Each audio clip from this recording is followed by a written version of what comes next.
Le gouvernement s'est engagé il y a peu à recouvrer les recettes découlant des visas sur les contrats des travailleurs étrangers au Cameroun.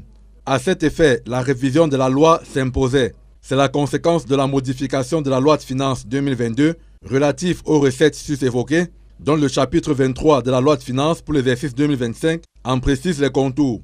En bref, il faut retenir que sont assujettis à ces frais de visa toute personne physique de nationalité étrangère qui sollicite un contrat de travail sur le territoire camerounais et que le prélèvement souligné supra est fixé à l'équivalent de 2 mois de salaire et traitement brut pour les travailleurs non africains et l'équivalent d'1 mois de salaire et traitement brut pour les travailleurs africains avec abattement de 50%. Qu'une fois de plus, l'étranger ne devait pas travailler au Cameroun. Il ne travaille au Cameroun que parce qu'il y a déficit en matière de main-d'œuvre spécialisée.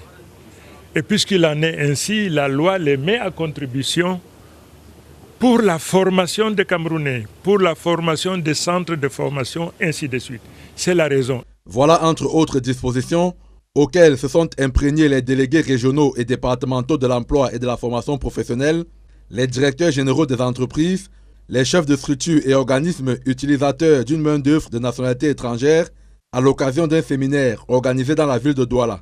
Le ministre de l'Emploi et de la formation professionnelle a saisi l'opportunité pour rappeler aux entreprises installées au Cameroun que le recrutement des Camerounais à des postes clés est un impératif à respecter. Mais j'insiste une dernière fois que toutes les entreprises installées au Cameroun doivent avoir comme DRH des Camerounais.